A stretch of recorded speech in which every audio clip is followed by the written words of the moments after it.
Estamos al aire. Perfectamente, los escucho. ¿Cómo Bueno, les compañera, va? ¿cómo estás? ¿Qué es esa vida? ¿Cómo le viene llevando la cuarentena? Bueno, muy encerrados. Primero, déjame que los felicite por este primer programa. Realmente un esfuerzo, un emprendimiento importante, así que muy contenta cuando me enteré que inauguraban esto de qué tenés para decir ¿Qué o qué tenés tenés para que decir? decir. Así que bueno, muy contenta de estar acá inaugurando. Los problemas técnicos ya se irán resolviendo. No, te cuento que acá estamos muy complicados, ¿no? La verdad, Ajá.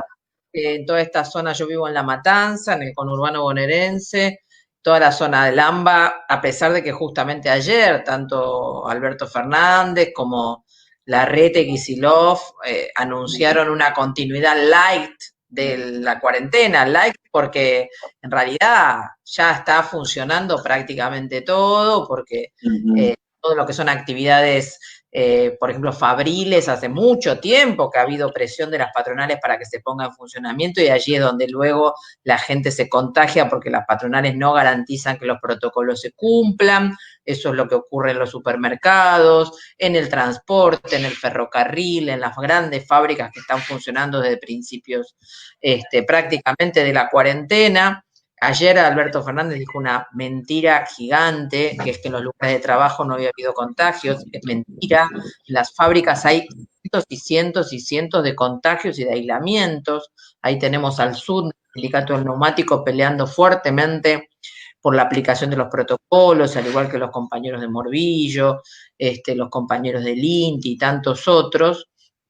Y bueno, hoy, por ejemplo, salí a hacer una compra y bueno, realmente por acá la gente sale, circula porque mucho tiempo de encierro, pero a la vez en un nivel de peligro muy grande. Aquí siguen subiendo, por ejemplo, solamente para comentarte, en mi distrito ya hay decenas y decenas de docentes infectados, además de, de, de, de vecinos de todo tipo, pero digamos en mi caso, que soy dirigente del gremio docente, estamos siguiendo y monitoreando los casos, o sea que no, ya no hay ningún tipo de, digamos, de compañeras, compañeros de lugar que esté exento de los contagios, y bueno, y hay un nivel muy grande de fallecidos, ya empieza a haber fallecidos muy en número, no solo los más de 7.000 que ya hay en el país, sino que, bueno, empezamos a contar compañeras, compañeros, vecinos, amigos que fallecen. Y el problema es que el cuidado, por ahora, anuncia muchas vacunas, pero hasta que la vacuna no esté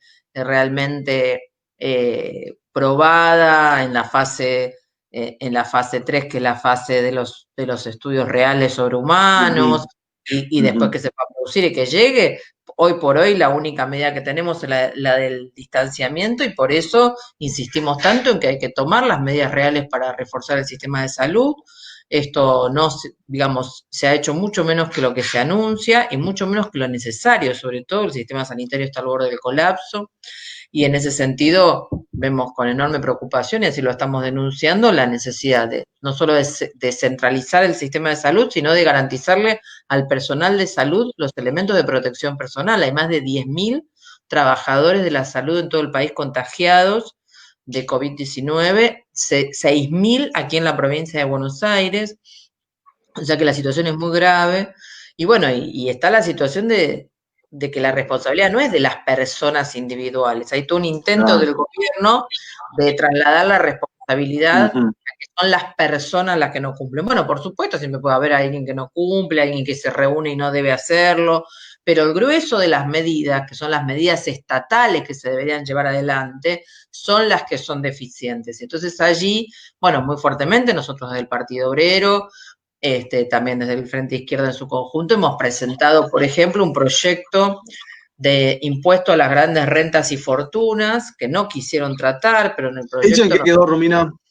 bueno, Porque quedó. primero hicieron bombo y platillo como que ellos iban a ser los que iban a presentar el proyecto, como que se venía una confiscación, si se quiere, de alguna manera a la grande fortuna y después quedó archivado, ¿no?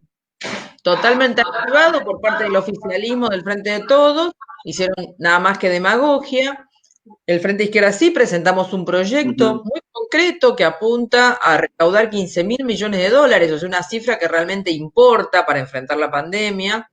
En esas medidas planteamos 15.000 millones en base a 5 medidas muy concretas. Un impuesto a las fortunas personales de más de 100 millones de pesos, un impuesto a las ganancias extraordinarias de empresas y bancos, un impuesto a las grandes tenencias de tierras y a la tenencia de viviendas ociosas. Con ese impuesto, que lo presentamos por única vez frente a la emergencia, pero a la vez nosotros entendemos que es la verdadera estructura de un plan, de un programa impositivo progresivo y no regresivo como hoy, que el impuesto de mayor recaudación es el IVA, que lo pagamos todos los desocupados, los cuentapropistas, el trabajador que cobra el salario mínimo, Ah, el docente que no llega a fin de mes, etcétera.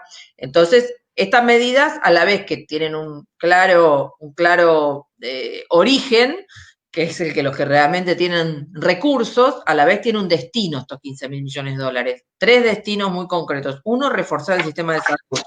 Reforzar el presupuesto, reforzar los equipos de protección personal para el personal, los nombramientos de personal que hace falta, las construcciones de nuevos hospitales o las medidas para ampliar las camas. La segunda medida que es un salario de cuarentena para todos los que no tienen ingresos hoy en el país, desocupados, cuentapropistas, monotributistas, trabajadores en negros que los han despedido, trabajadores agrícolas que los han despedido o que no tienen actividad, de 30.000 pesos, porque está claro que la IFE de 10.000 no alcanza, que además viene a cuentagotas, y demás. aparte, creo que ahí tiene esto que el presidente planteaba desde el principio entre elegir entre la economía y la salud. Bueno, creo que la clase obrera hoy se encuentra en ese dilema, digo, también los grandes contagios, más allá de las irresponsabilidades personales o la irresponsabilidad personal, pasa por una cuestión de que tengo que salir, como decimos los formoseños, a parar la olla, es decir, tengo de alguna manera salir de mi casa poniendo en riesgo la salud mía y la de mi familia porque tengo que de alguna manera traer el pan a la casa, porque el IFE, si nos ponemos a pensar en el IFE, por ejemplo, se va a pagar el tercer IFE, pero son cada 2 meses. Prácticamente Claro, son 2 meses de espera, que son 10.000 pesos que no alcanzan ni para llenar un changuito de supermercado, digo, ¿no? aún el que cobre el tercer IFE en 5 meses quiere decir que le han dado 6.000 pesos por cada mes. Es realmente una cifra que no alcanza, en el medio de una inflación que continúa, a pesar de que tratan de presentar que hay una inflación Exactamente. contenida, la inflación en los alimentos, en los productos de primera necesidad sigue su curso, y además porque ellos presenta el gobierno un informe de los precios, después cuando uno va realmente al supermercado, al almacén, a la verdulería, los precios son otros, no son los que ellos relevan. Y entonces en ese sentido tenemos un cuadro muy serio. Como vos decís, el trabajador, la trabajadora se ven obligados a salir a trabajar, porque además el propio gobierno no se encarga de hacer cumplir las propias medidas que dicta. El decreto de prohibición de despidos, bueno, no lo cumple nadie y el gobierno lo sabe perfectamente, y además con más del 40% de la mano de obra en negro, es claro que los despidos corren como agua, pero aún han corrido y el gobierno los ha dejado pasar en el ámbito del trabajo registrado. Y han pactado la Unión Industrial con la CGT, o sea, con la burocracia sindical, la rebaja de los salarios de aquellos trabajadores que estaban suspendidos por la pandemia, pero esas rebajas han quedado en pie cuando esos trabajadores han sido reincorporados a trabajar. Entonces, quiere decir que han pactado una rebaja en los salarios y este es uno de los grandes problemas del momento, que es este intento de avanzar con una reforma laboral, no escrita directamente, sino una reforma laboral de hecho, ignorando los convenios, ignorando todo tipo de derecho laboral, y en ese sentido creo que es el gran tema por el cual, bueno, empieza a haber conflictos. Hoy mismo están los trabajadores de la TAM luchando por defender sus puestos de trabajo, y vos sabés que el miércoles pasado se realizó el plenario del sindicalismo combativo, muy importante, cuarto plenario desde que se inició la pandemia.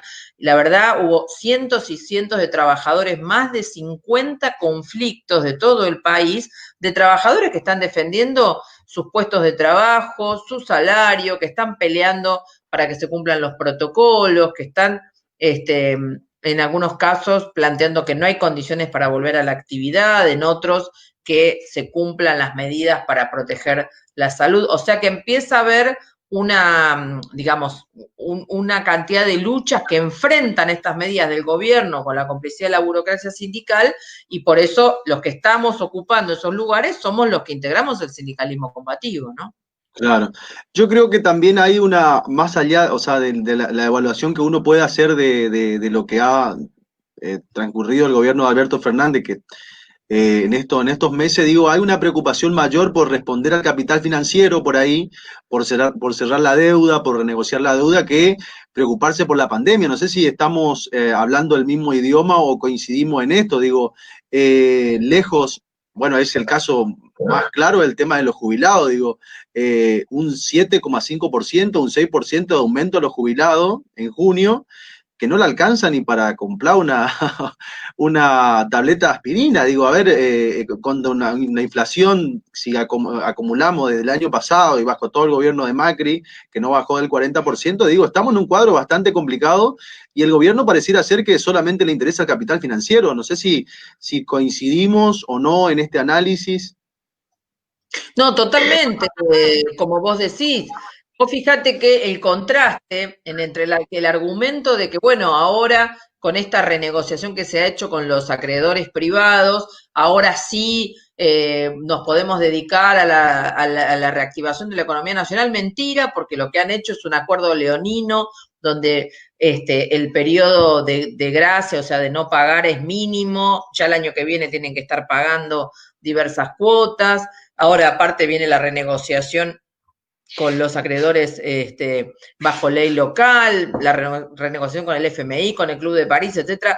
Todos pagos que el gobierno va a hacer, y en ese sentido, me parece que es claro que el contraste entre lo que se dice y lo que realmente pasa, porque tenemos que recordar que el argumento era que no se le va a pagar, digamos, no se va a seguir engrosando con intereses a los bancos, con las LELIQs y demás, sino, decía Alberto Fernández, hay que darle aumento a los jubilados, y lo que ha ocurrido es que lo que le corresponde de aumento a los jubilados ha terminado en el bolsillo de los bancos, porque lo que sí hizo el gobierno de Alberto Fernández es darle a todos estos especuladores, a todos estos fondos buitres, a todos estos bancos que tienen en sus manos una deuda completamente ilegítima y usuraria, es darle garantías de repago, o sea, darle señales de que no importa qué medida haya que tomar. ¿Hay que suspender la movilidad para los jubilados? Bueno, el gobierno la va a suspender. ¿Le va a aplicar menos movilidad que la que corresponde? Sí. O sea, ahora que los jubilados podían recuperar un poco de lo perdido con los demás de 20 puntos perdidos con la movilidad macrista, ahora que sí le correspondía cobrar las tandas de inflación para recomponer un poquito, ahora no, ahora el gobierno por decreto suspende la movilidad e impone ahora para el próximo trimestre un 7,5% de aumento, argumentando que están por arriba de la inflación, pero eso es mentira, porque justamente la movilidad viene con 6 meses de atraso y les hubiera correspondido una cifra muchísimo más alta, al igual que en las últimas veces. Por eso nosotros estamos organizando a los jubilados, se ha puesto en marcha la agrupación de trabajadores jubilados y estamos defendiendo el 82% móvil, de hecho a la jubilación. Se va a hacer un gran plenario nacional de esta agrupación y un plenario nacional de organizaciones de jubilados el 25,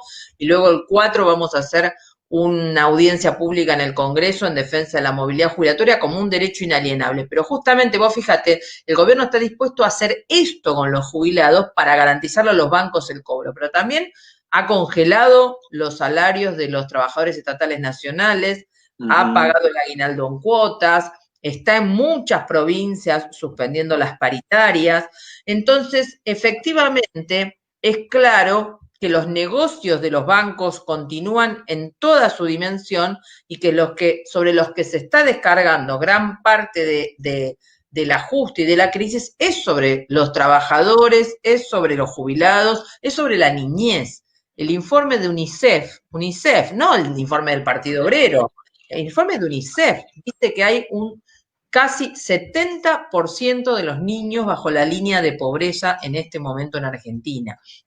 Eso es gravísimo, nos está indicando, es criminal, ¿no? absolutamente criminal, y nos está indicando justamente esta balanza, qué es lo que se prioriza. Y nosotros denunciamos que a pesar de que haya un discurso nacional y popular desde el gobierno, de Alberto Fernández, de los gobernadores y demás, la realidad es bien otra, y por eso es que empiezan a caer fuertemente los índices de popularidad del gobierno de Alberto Fernández, ¿no?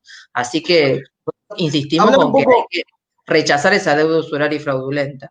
Hablar un poco, porque toda esta descripción que estamos haciendo, quizás también desde algún lugar de la oposición se hace ciertos análisis, no con la profundidad seguramente, ni tampoco con la defensa así aférrima a la clase obrera, pero digo, también hay sectores de la oposición que fueron gobierno hace poco, que hoy plantean la situación económica del país. ¿Cómo se diferencia el Frente de Izquierda frente a esta oposición que hoy pareciera ser una oposición que nunca ha gobernado el país o que no tuvo nada que ver con la situación en la cual está la Argentina? Digo, también para caracterizar un poco a esa oposición que hoy le pega a Alberto Fernández por izquierda, si se quiere. No, siempre cambiemos y la oposición derechista va a pegar por derecha. En eso hay que ser claros, y por eso nosotros también tenemos una clara delimitación de esa oposición patronal. Vos fíjate que Juntos por el Cambio, primero, son responsables del gobierno de los anteriores 4 años, de varias provincias también, no solo del gobierno nacional, pero vos fíjate que unos y otros se cuestionan, pero en los elementos estratégicos terminan confluyendo en que hay que defender el pago de una deuda externa usuraria y fraudulenta. Alberto Fernández cacareó sobre y el kirchnerismo cacarearon sobre el tema de la legitimidad de la deuda, dijeron que le iban a investigar y sin embargo ahí está parada la investigación y lo que están haciendo efectivamente es pagando la deuda, incluso trucha, del macrismo. O sea, que lo habían denunciado en algún momento, ¿no? Claro, en ese punto no hay diferencias. Y vos fíjate que justamente ahí, Juntos por el Cambio, hace mucha laraca, pero luego, por ejemplo, la moratoria impositiva, que es un nivel digamos, de subvenciones a las patronales, es enorme. En realidad, cada cosa que criticó de esa moratoria era algún elemento donde ellos reclamaban aún más para las patronales, no menos. Todas sus críticas son porque ellos quieren todavía más subsidios, más exenciones para las grandes patronales. Pero en ese punto votaron a favor, el presupuesto, digamos, el aumento del trucho presupuesto 2020, porque no hay presupuesto 2020, lo criticaron, pero lo dejaron correr. Todo lo que tiene que ver con renegociación de la deuda lo votan. O sea, los temas estratégicos tienen acuerdos y en ese sentido, aparte, nosotros nos encargamos de denunciar que no tienen ninguna autoridad para cuestionar la situación económica, porque ellos son tan responsables de la situación económica tremenda que vive la población como el gobierno actual que ya había gobernado también. Entonces, nosotros somos muy claros. Si vos fíjate que en los temas claves, por ejemplo, renegociación de la deuda, que es el sometimiento y la entrega de los recursos, el tema del presupuesto y demás, quedamos votando solos los 2 diputados del Frente de Izquierda en contra y denunciando, ¿no? Así que no tenemos ninguna, digamos, no hay ninguna sumatoria, ningún pegoteo. La oposición derechista es derechista y nosotros la cuestionamos y la combatimos como denunciamos la situación en Jujuy y denunciamos la situación en Mendoza y en la ciudad de Buenos Aires, donde gobierna Juntos por el Cambio y la situación siempre es de ataque a los trabajadores, pero vos fíjate cómo actúan en común Alberto Fernández con Larreta y con Morales. Se la pasan tirándose flores, aunque se hacen los opositores. Romina, hay un cuadro nacional, el cual lo describiste, me parece muy bien, pero hay un cuadro latinoamericano, por lo menos, en el cual hoy la izquierda está formando parte con varios dirigentes de diferentes países de Latinoamérica. Contando un poco de eso para la gente que nos está escuchando a través de la radio, a través del Face. cómo la izquierda se está organizando frente, porque esto, a ver, no es un problema solamente que tiña a la Argentina, digo, hay un problema que es mundial y creo que afecta a toda la clase obrera y a Latinoamérica en particular, por las características que tenemos también, digo. Entonces, ¿cómo la izquierda se está preparando en estas conferencias latinoamericanas? ¿Cómo viene conversando con otros dirigentes de otros países? ¿Cuál es la situación hoy de Latinoamérica frente a la pandemia y frente a la situación económica y frente al capitalismo que se está desbordando en todo el mundo, digo? Bueno, muy importante esta pregunta, porque justamente una de las cuestiones claves de toda esta crisis que estamos atravesando, previo a la pandemia, una crisis de carácter internacional muy profunda y se había visto con las rebeliones en Chile, en Ecuador, en diversos países en Europa, como Francia, en Estados Unidos. Vos fijate esta irrupción contra el racismo y la violencia racista, pero que ha terminado empalmando con los reclamos de trabajadoras y trabajadores y jóvenes en Estados Unidos. Toda esta situación previa de crisis, luego empalma con la pandemia. Y esta situación de tratar de descargar los efectos de esta crisis sobre los trabajadores, la juventud y los jubilados es mundial, ¿no? Y en Latinoamérica especialmente, que hoy es el epicentro de los gobiernos que no protegen a su población, desde Brasil a México, pasando por también Estados Unidos, para tener una visión continental, Bolivia, Chile y la propia Argentina, que hoy que sigue subiendo los índices de contagios y de muertos, a pesar de las medidas que el gobierno dice haber tomado. Y ahí es donde empieza a verse la contracara entre lo que se dice haber hecho y lo que efectivamente se hizo.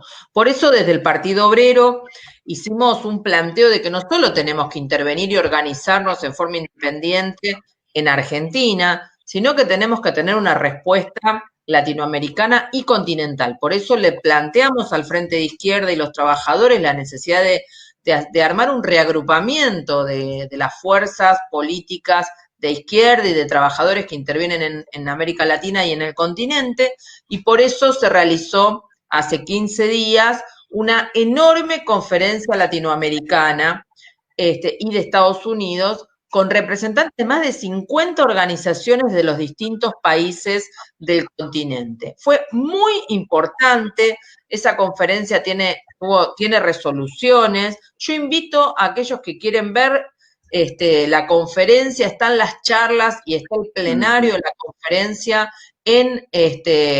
tanto en el sitio de prensaobrera.com como en el YouTube de Prensa Obrera y del Partido Obrero.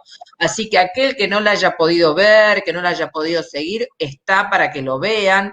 Y en este sentido, tiene nuevas instancias de organización. El próximo 21 hay una charla que se organiza también como parte de la conferencia latinoamericana, donde va a estar nuestro compañero Rafael Santos y que va a tener que ver también con otra fecha que se conmemora, que son una fecha que se conmemora lamentablemente, que la recordamos, pero no para festejar, que es el asesinato de León Trotsky. Se cumplen 80 años del asesinato de León Trotsky. Así que el próximo 20 hay un acto del Frente de Izquierda y los Trabajadores en homenaje a Trotsky, y el 21 una mesa redonda. En este sentido, la conferencia ha sido importante para organizar una intervención común. Por ejemplo, yo ahora en un rato tengo que grabar un video para enviarles un apoyo a los trabajadores del correo de Brasil, porque el lunes inician una huelga indefinida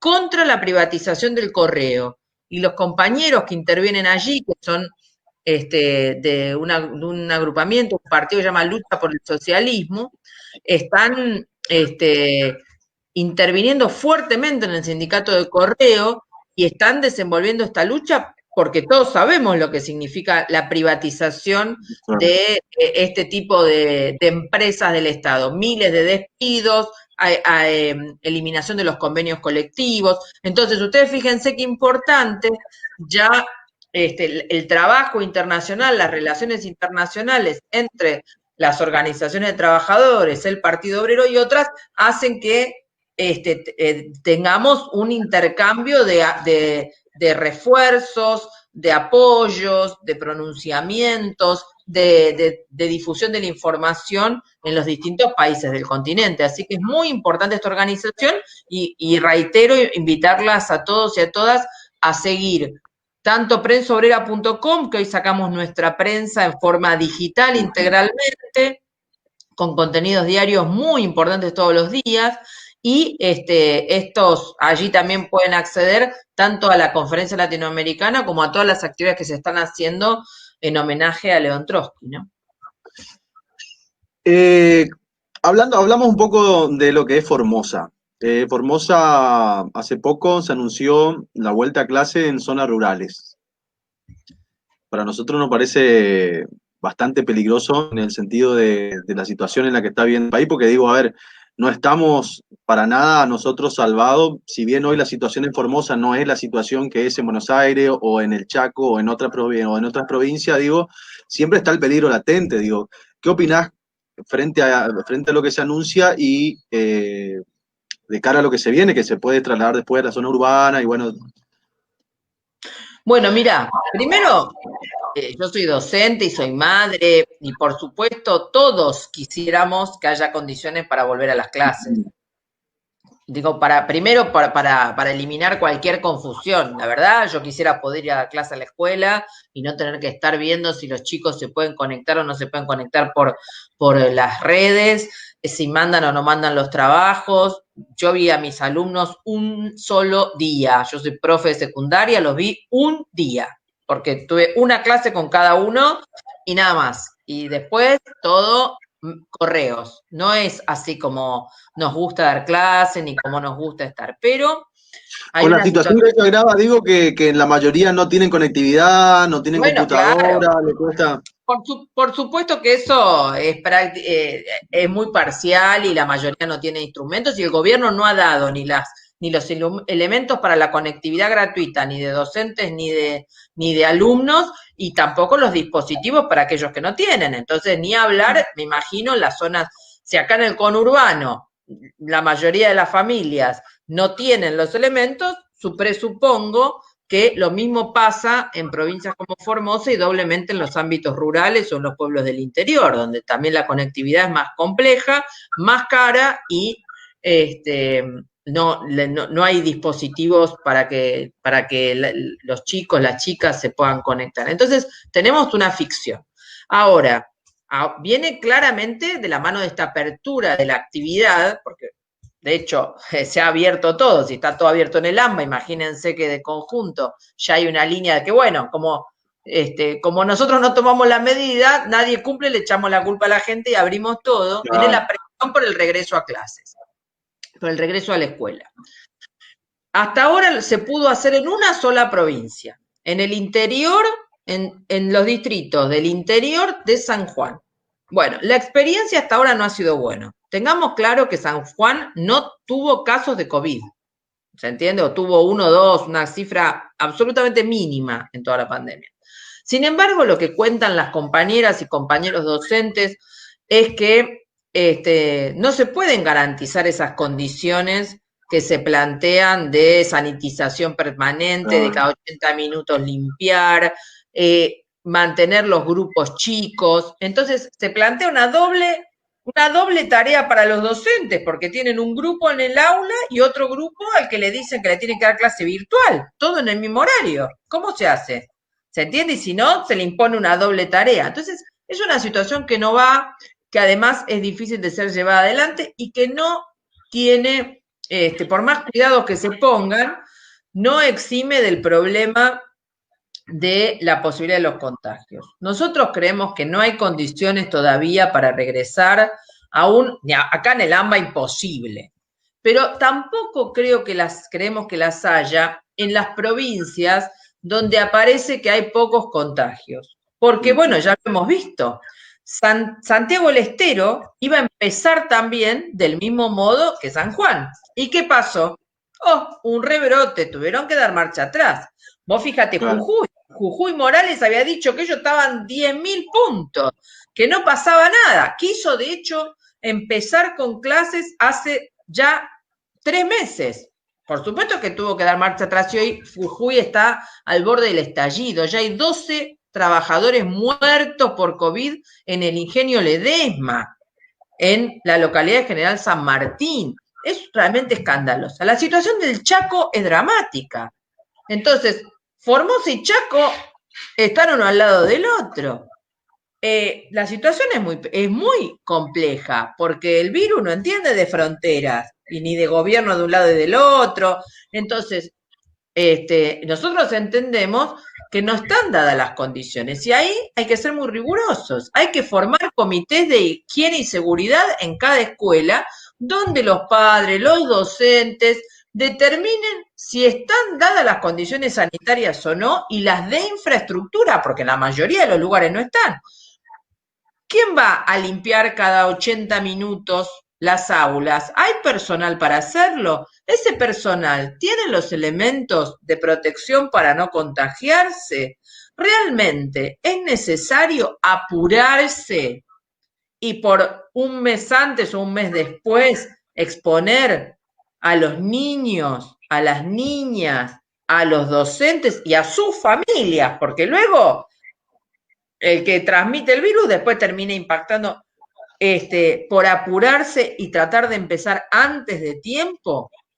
Creemos que no. Y eso nos va a demandar que nos organicemos los docentes, pero también los papás en cada escuela, para proteger la vida, dado que los gobiernos están en la línea de imponer una vuelta a la normalidad que no se condice con la situación sanitaria general del país, porque no importa qué pasa en una localidad. El problema es de conjunto, porque salvo que me digan que no va a entrar ningún proveedor nunca más, no va a entrar ningún camión, nadie va a tener que viajar de un lugar al otro y demás, realmente ya se ha comprobado que el virus más tarde o más temprano entra, ¿no? Yo creo que todas las preguntas que te hiciste, esto si hay condiciones, si hay personal de limpieza, si hay... Yo creo que los formoseños, sin que vos digas la respuesta que no, lo pueden hacer solo. Creo que los padres sacarían la misma conclusión porque es lo que vivimos a diario acá en Formosa, digo. Así que, Romina, lo tengo al otro invitado ya casi en conexión. Muchísimas gracias, ha sido un placer como siempre, como ya te tuvimos una vez acá en el Colorado, y bueno, volvernos a encontrar por lo menos vía redes sociales y de esta entrevista es muy gratificante, y bueno, creo que clarifica también mucho y da otra mirada acerca de la realidad del país, que creo que le hace falta también al pueblo formoseño, al pueblo trabajador de Formosa. Digo, la mirada de la izquierda, siempre incisiva y siempre yendo al hueso de la cuestión y no tocando las situaciones por encima o tratando de tapar baches para ver cómo continuamos, digo, porque el país, lo sabemos y creo que lo experimentan los trabajadores día a día, es una situación muy complicada que se va deteriorando, lejos de esto que nos vendían el año pasado, que parecía que venía la panacea, nada que ver, y bueno, estamos en una situación bastante complicada. Así que creo que fue muy clarificador tu intervención, y bueno, queremos comprometerte a que en otra ocasión podamos, yo sé que tu agenda seguramente es muy apretada, pero que en otro momento volvamos a tener este contacto, ¿no? No, ningún problema, Cristian. Por supuesto, un gran saludo. Vuelvo a reiterar las felicitaciones por esta iniciativa, y además un saludo a todos los compañeros y compañeras del Partido Obrero de ahí del Colorado y de toda Formosa, que saben que aprendí mucho cuando fui a conocerlos y a hacer las actividades allí, porque ¿Recuerdas que bueno, comiste chipa? sí, bueno, estuve persiguiendo hasta que me dieron una chipa como correspondía. No comiste en Pero el Colorado, viste que la gente de Formosa no te convidó chipa, no, comiste en el no lo Colorado, ¿no? habíamos logrado, solo lo logramos en el Colorado. Pero realmente aprendí mucho, porque estuvimos hablando mucho sobre el sistema electoral, cómo se realiza la manipulación con el mecanismo de las colectoras y de los lemas. Me quedó muy claro cómo se practica ese control social brutal para el dominio por parte del gobierno provincial Así que me parece que la tarea que hacen es muy importante. Y bueno, los invito de nuevo a todos a que nos sigan fuertemente en prensaobrera.com y un gran abrazo para ustedes. Y por supuesto, cuando quieran, estoy. Romina, muchísimas gracias. Buenas noches a todas y a todos. Gracias. Estábamos ahí al aire con la diputada nacional Romina del Pla, que pasaba por nuestra conexión de FEI, también por la 98.3 FM La Torre, que estamos disfrutando aquí de este programa que se llama ¿Qué tenés para decir? ¿Qué tenés para decir? Y vamos seguramente a entrevistar a más dirigentes políticos. Vamos a estar seguramente en el transcurso de los sábados, vamos a estar los sábados, todavía no tenemos definido si vamos a estar los sábados a la noche o vamos a estar los sábados a la mañana. Eso es lo que estamos discutiendo. Estamos viendo a ver la posibilidad de estar los sábados a la mañana compartiendo con todos ustedes, así que creo que es una buena oportunidad para conectarnos, para estar juntos. Ya lo tenemos enseguidita nada más, enseguida, en minutito nada más, lo vamos a tener a Julio Romero, que está ahí esperando para salir, está en la cancha a full para salir, así que lo vamos a tener en minutito nada más por la 98.3. Amigo Wilson, a la música, ¿tenés algo preparadito por ahí para compartir con la gente que está en sintonía de la 98.3? Romero, que está ahí esperando para salir, está en la cancha a full para salir, así que lo vamos a tener en minutito nada más por la 98.3. Amigo Wilson, a la música, ¿tenés algo preparadito por ahí para compartir con la gente que está en sintonía de la 98.3?